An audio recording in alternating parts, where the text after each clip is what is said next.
Marcus Castaneda, previously indicted on 6 bank robbery charges in San Francisco and Sacramento, was indicted by a federal grand jury in Los Angeles yesterday on 18 additional counts, including a March 16th robbery in Modesto.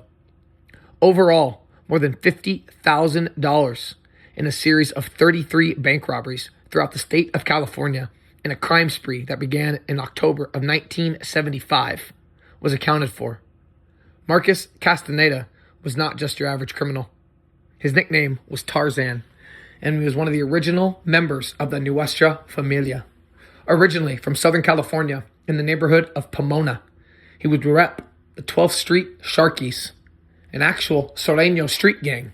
However, he came before the time of the Northerners and the Southerners rivalry. He was involved in the original shoe war in San Quentin in 1968, and he would lay the groundwork and the framework for the rise of the Nuestra Familia. He was one of the most well-respected gangsters in the history of California, and his rise to power would see him turn from a feared member of the gang to an old man dealing with health problems. However, he carried himself with the respect and the character that is needed to survive such a vicious and brutal world. Well, I'm a member of the 12th Street gang. Prison gangs run their criminal activity inside and outside prison walls, and LA street gangs are important to them. The prison gang members constantly recruit from the streets, and as we hear now from our Chris Blatchford. It's midnight on a Saturday night. 19-year-old Jesse Jimenez and his date stop at this South Pomona liquor store. As she waits to make a purchase, Jesse sees something outside that makes him nervous.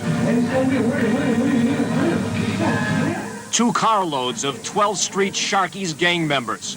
The liquor store is their turf. Jimenez is from another neighborhood, his relatives in a rival gang. It is too late when he realizes the Sharkies have spotted him.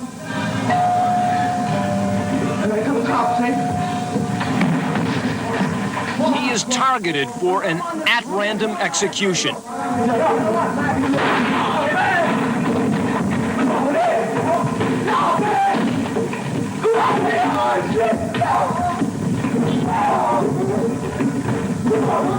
16-year-old Ricardo Valles struggles with the murder weapon.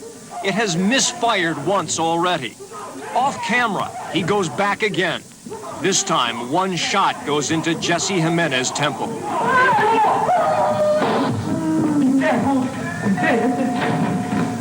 A cold, cowardly, senseless, brutal murder by a pack of teenagers. 6 of them go to prison. 4 get life. California. They've issued a warrant for the arrest of 25-year-old Andrew Manuel, alias Richard Diaz, for the theft of a house trailer. Police say Manuel and John Collins, the man arrested last week for the murder of the latest co-ed victim, traveled to California in the trailer in June. When we think of prisons, if we bother to think of them at all, that is, there is a tendency to see them as institutions completely divorced from human society, little worlds of their own. But prisons and their inmates are subject to some of the same stresses and strains as the outside world, as Terry Drinkwater reports from San Quentin State Prison in California. The guards at San Quentin have their own way of describing the mood of the inmates. They call it the climate on the inside, and this summer the climate is hot. 1 white and 2 black prisoners have been killed. 14 inmates have been stabbed. And even moderate convict leaders concede the situation has sometimes become a race war. It used to be a certain group against another group, you know, the Nazis against the Muslims. But now it's a black face against a white face, and everyone is a target. Now, if you're a black man, it don't make any difference what clique you belong to. As long as you're black, you're going to get hit. If you're a white man, it don't make any difference what your age or what clique, you're going to get hit. Even though San Quentin is a maximum security prison, the inmates are very much influenced by society on the outside and the racial tension that is there. A third of the inmates are black. Many call themselves Panthers or Mau Mau. But white convicts have underground organizations of their own, too. They call themselves Nazis or Ku Klux Klan, and many regard the blacks with open contempt. Listen to the voice of one white convict. I see a guy with a natural, and he's talking about black is beautiful. and he's sitting there watching TV, and a white woman comes on, and I hear these remarks that he makes about her, what he would like to do with her, and I see the same old. At San Quentin are angry also. One told us that for every black man who is murdered in the prison, 2 or 3 white convicts will be killed. And they're going to have to understand that because all of us is dead, if it has to come to that. Warden, what are the basic reasons for the racial trouble and the killings? What are the fundamental causes of it? Well, just at this point, we are reflecting more acutely, probably, many of the attitudes and prejudices of people on the street. Only in an institution of this kind, the people that we have contained herein are more likely to act out their prejudices rather than to talk them out. And they're more likely to, instead of saying somebody's a no-goodnik, they're likely to take up a piece of steel and try to do him in. And so we are, in fact, I guess, reflecting the polarization of the races, which appears to me to be taking place on the outside. There are some other reasons for all attention at San Quentin. Overcrowding, 2 men living in cells designed originally for just one. Many were transferred to San Quentin after getting into racial trouble elsewhere. But some accuse the prison guards of stirring up the race trouble, of sneaking in narcotics and weapons. The police officers that work here bring their prejudice in from the street. The same guy that brings in dope, that will bring in any other thing, was the same guy that will bring in knives and supply it with other side and keep this stuff going. If you can live together, you live together, but when you got bulls telling you, get this black when it gets down, or another bull telling the blacks, get this white when you get down, you can't stop nothing. Talking about guards. I'm talking about guards, yeah, bulls, yeah. Prison officials point out, though, that most of the weapons confiscated from convicts are crude but effective devices, improvised within the prison. Yet Warden Lewis Nelson is concerned that some guards might be stirring up trouble with thoughtless remarks and racial slurs. He warned them it could boomerang. I would hope that we don't have anybody on the staff who feel this way, because I pointed out to the third watch, there's this much danger for everybody involved. If this thing blossoms out into a full-blown racial war, if it does, and they're talk that it will. I've got some letters in here that said, you're not going to keep us from it, Warden, no matter how you go. That we're going to get this thing down, we're going to resolve it here. If it comes down to that, remember, you are either black or white, as the case may be. And you may be marked for extinction because this war might of necessity have to be escalated. Now, in my work, I've seen 10 members of the staff lay with their blood flowing out of them. I don't want to see any more. So, is a favor to your wife. You ought to be circumspect enough in your character so you won't be likely to be a target for this sort of uprising should one occur. In an attempt to ease the racial tension, the warden has met with both black and white prisoners. One of the sessions was bitter. The inmates accusing the warden of depriving them of what used to be routine privileges after the violence had subsided. They felt they were double-crossed. But the warden's prudence seems to have been justified because the incidents continue. Even now, the warden's approach remains moderate. Yet there is no certainty that reason and mediation will work. But the warden feels it has to work. Well, sooner or later, and hopefully sooner, the inmates will come to the realization that they've got to live together. We have had the Ku Klux Klan, or the Nazis, and the black militants sitting down together and talking. We have done better than they have in civilization on the outside, I believe. Failing that, we'll have a bloodbath. The bloodbath, which Warden Nelson fears, is particularly disturbing because of something else he says. He believes his inmates are simply a microcosm of society on the outside. And he feels that what is happening now on the inside of his prison could well point towards even more violence and murder in the streets in the years to come. Terry Drinkwater, CBS News, San Quentin. What's going on, you guys? Welcome back. Another episode of Greenlit Gang TV. Hope you had a blessed day. Hope you had a wonderful weekend. Really quick, though, before I jump into this video, if you could, please like, subscribe, leave a comment. Also, don't forget to hype this video up. And before we fully start this video, I want to talk about the membership program really quick. We're going to start with shouting out all of our members. We're going to start with @Tasha, @B Stepanov, at DeBonesy, at Swag McSwaggerson, at a.bird.14, and our newest member, at Michelle Mofford. I truly appreciate each and every one of you. Thank you for all the love and support. Guys, if you haven't checked out the membership program yet, I'm not going to go too much into it on this video.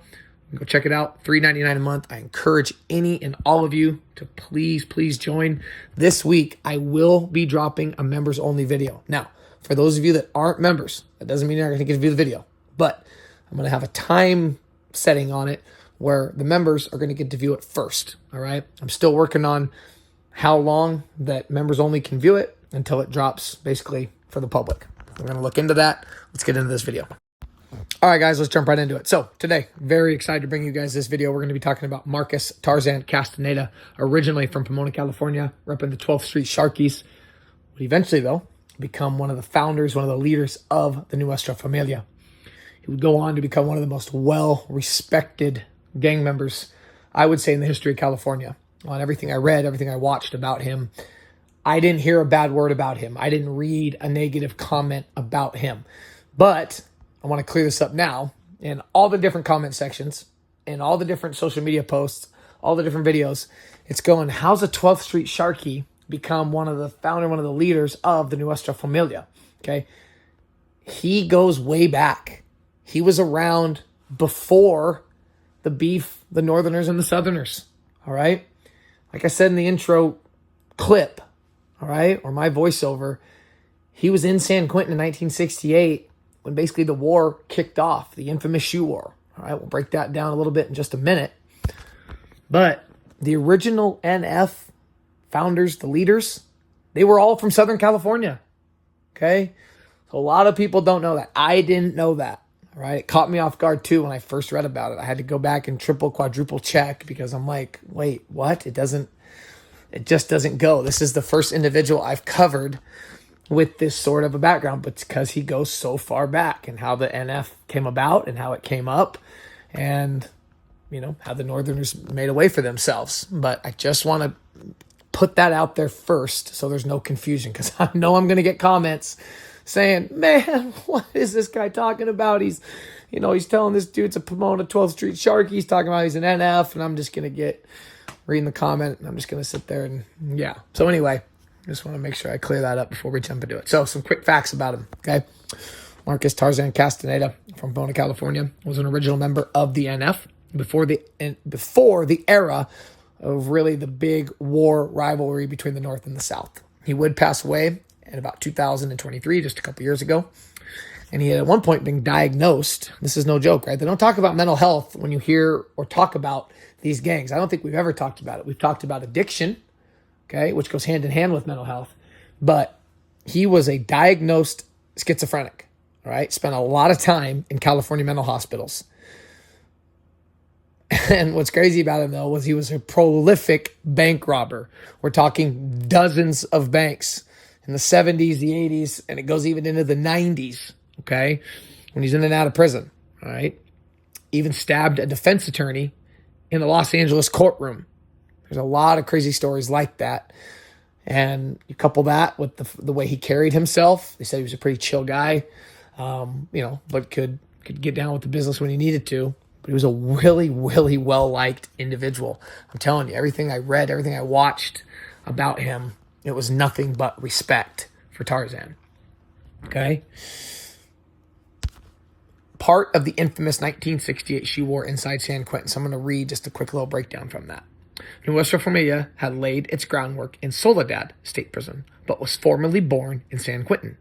In 1968, a Mexican mafia member stole the shoes of a non-associated Chicano, who was then stabbed to death for confronting that Mexican mafia member who stole the shoe. This episode, known as the Shoe War, boosted Nuestra Familia's membership and led to the establishment of its headquarters in Pelican Bay State Prison at Crescent City near the California-Oregon border. Okay? So Pelican Bay didn't open for decades after this initial kickoff, but that's incident is really what led to the complete formation of the NF. Like we talked about, a lot of these prison gangs get born out of like the need for protection, right? The need for protection, okay? Now, he was in the federal faction of the Nuestra Familia. That's another thing I want to talk about. I know he was in San Quentin in the early years, but eventually he would make his way to the feds, okay? Very well respected. And the other thing is this. What we've talked about, what we hear about on all of these different individuals that we cover, right? Even the hardest of the hard, the toughest of the tough, the most legendary of the legendary. Only a few make it to the end of the line, right? With everything still intact, with the respect still intact. They never snitched. They never fell off. They never, they didn't, basically they're not on disregard status. They weren't booted out. And that was Tarzan, okay? And it's very hard to navigate this vicious, brutal life, guys. Think about it. Just think about it for a sec. Whether it's my videos or other videos, how many videos of mine have you watched where it's your own people, right? It's your own people that take you out. It's your own people that kill you, okay? For politics. Because you pissed off this person over here. You upset this person over here. It never happened with Tarzan. Yes, I'm sure he had his issues. Yes, I'm sure he had his beefs. But, maybe a little bit of luck is involved. He was able to work it out. Okay, now I'm going to read from a couple articles of basically archive newspaper. Love doing this digging, love reading it. It's interesting. And this was titled Ontario Fugitive Nabbed. This is going back to like the 70s, okay? Because he's 32-year-old. He's 32 years old here. A 32-year-old purported captain of the Nuestra Familia prison gang was arrested Tuesday by Department of Corrections and Federal Bureau of Investigation agents on fugitive warrants outside his sister's home in the 200 block of West I Street, Ontario. Marcus Robert Castaneda had been sought by state and federal authorities for violation of parole and federal warrants on 3 counts of bank robbery, said officials. He was arrested without incident. Castaneda, nicknamed Tarzan, was armed with a .38 caliber revolver at the time of his arrest, authorities said. Agents said Castaneda, had been wanted for questioning involving bank robberies by various law enforcement agencies, including the FBI. He had been identified on 3 bank robberies in San Francisco, Santa Barbara, and Sacramento, said officials. He had worked along with and been an accomplice, usually with another Nuestra Familia gang member, using a .45 caliber automatic handgun and a sawed-off shotgun in the bank robberies, officials added. Remember that part about the sawed-off shotgun, okay? Castaneda was paroled from state prison on August 18, 1975 in San Francisco. He had a felony warrant issued out of Alameda County on January 13th for violation of parole. Agents staked out the sister's home in Ontario for more than 24 hours before Castaneda's arrest. He'd been reported in the Ontario Pomona area in November and once was reported seen at the Ontario Union 76 truck stop, agents said. So, he paroles out, probably after that bid he did, when he was in San Quentin for the shoe war, paroles out in August of 75, lasts just a few months before the new year in 76, then he violates parole. Remember that, though, with the sawed-off shotgun, okay? We're going to jump over and read one more bank robbery article regarding him. Then we're going to go into an appeal where it talks more about that sawed-off shotgun. Marcus Castaneda, previously indicted on 6 bank robbery charges in San Francisco and Sacramento, was indicted by a federal grand jury in Los Angeles yesterday on 18 additional counts, including a March 16th robbery in Modesto. Marcus is accused of robbing $2,400 from the United California Bank, 12th and J Streets. The robber was armed with a .22 caliber automatic pistol and stood in line during the noon rush hour before taking the cash from a teller. More than $50,000 in a series of 33 bank robberies throughout the state in a crime spree starting in October of 75, shortly after his release from prison after an armed robbery sentence. None of the money was recovered. I thought that's interesting. I don't know if he had a drug problem. And some of the stuff I watched about him, there's a couple references to it. I don't want to say for sure. A lot of them did. But, 50,000 though in 33. I'm not sure what the math is on that. Not a lot, right? So he's doing these couple grand here, $3,000 here, maybe $5,000 in one. But it's in smaller numbers, okay? Basically treating it like a job almost, okay? I'm going to get my bi-weekly paycheck, right? Sort of thing. But still, hey, back in the 70s, that's a lot of dough. Okay, that's a lot of dough. If you were to adjust that for inflation, that 50,000, what do you think, guy? 150, 125,000 nowadays, it's still a lot of dough. Castaneda was arrested last week in Ontario, Southern California by California correctional officers investigating activities of the Mexican Mafia and the Nuestra Familia, two gangs spawned in California prisons in the 1960s. Factions of the gangs inside prisons and out work closely, and the state's investigation into those connections led to Castaneda's arrest, officers said. Fascinating stuff. And there's a reason I put that old news clip of the 1960 San Quentin, because that's the environment that he was in. Okay, sometimes I get comments, man, what the hell does this have to do with your story? It's always, at least in some way, related to who we're talking about, whether it's their gang, whether it's they were doing time in that prison, whether it's that time period in that particular prison like this one, okay? In some way, it's related, guys. I promise you it is. I sit there for over an hour, 2 hours sometimes, trying to find the right clips to put in these videos. I promise you they relate in one way or another. Okay, now, remember the sawed-off shotgun. I keep saying that. This is a appeal, okay, that was filed. This is basically around the late 70s, okay? Oh, no, I'm sorry. This is a progress bulletin. Nope, the appeal's next. This is a progress bulletin. Basically, this is another newspaper archive from January 19th, 1977. This just breaks down even more of his crimes. I love giving you guys details. I love giving you guys information. So let's jump into it. January 19th, 1977. Progress Bulletin, Pomona, California, Wednesday. So Wednesday, January 19th, 1977. 3 Valley Crime Ontario fugitives were nabbed by Tony Alt, Public Bureau staff writer, a 32-year-old purported captain.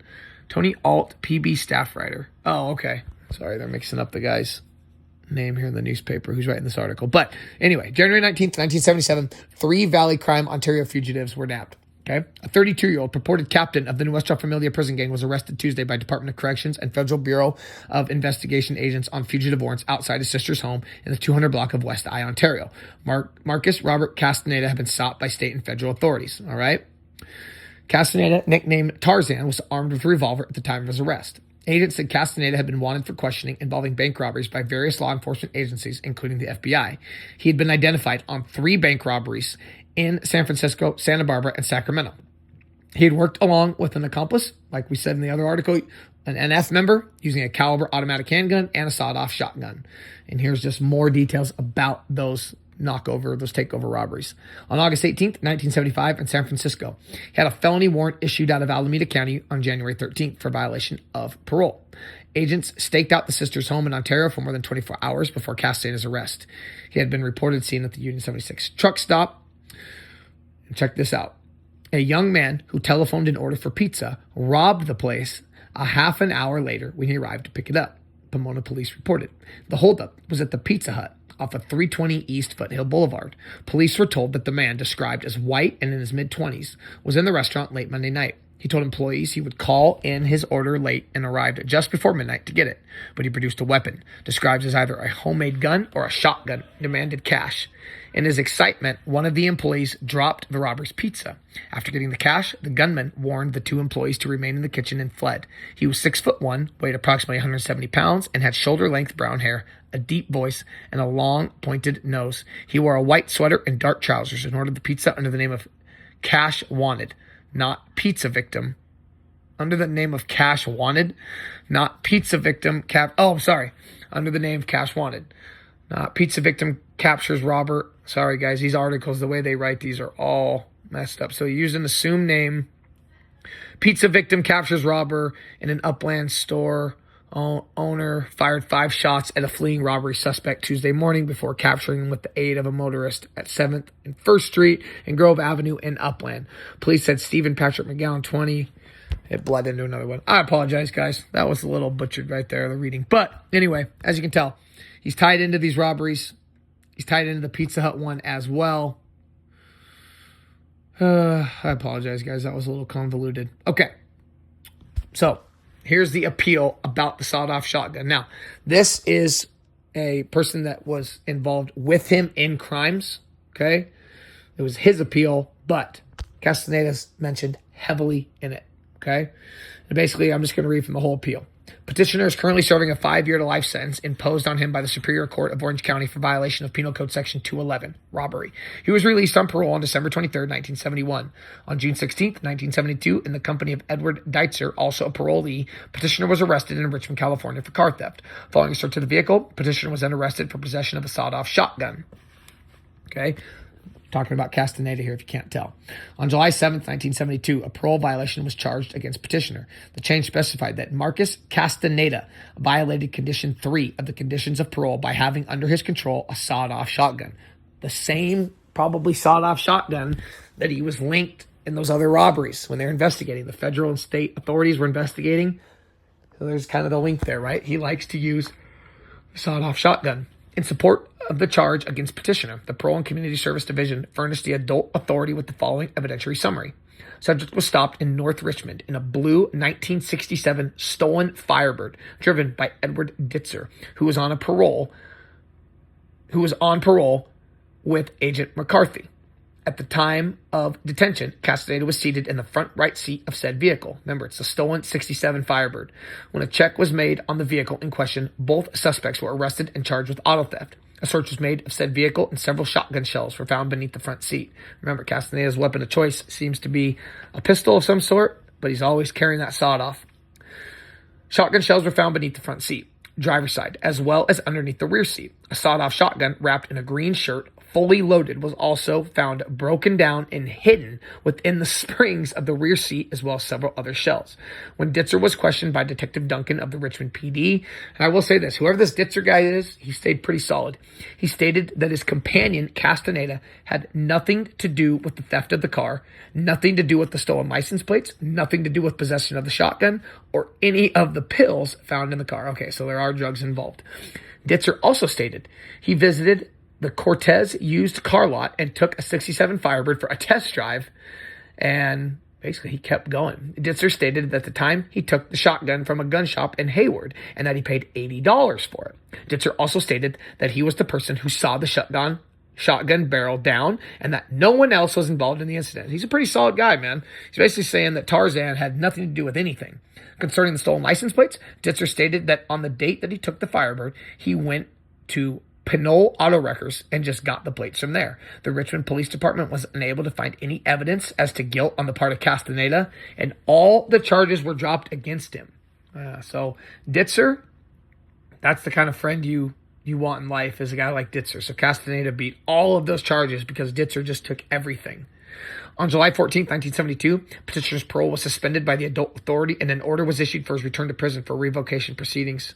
Prior thereto, he had been transferred to the Contra Costa County Jail at Martinez, apparently from the Richmond Branch Jail, to await parole disposition. On July 19th, parole officers arrived at Martinez and transferred Petitioner to San Quentin to await his further transportation to the California Conservation Center at Susanville.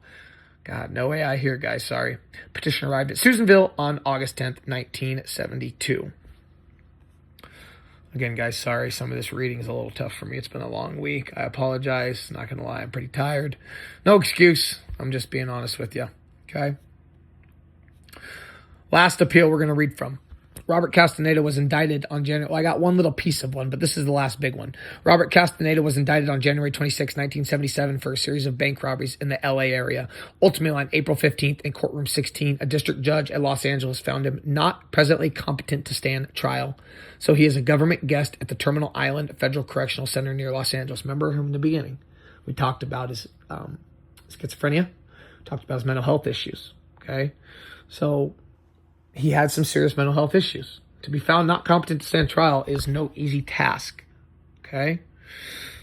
In the robbery case, he was represented by the federal public defender of the Central District.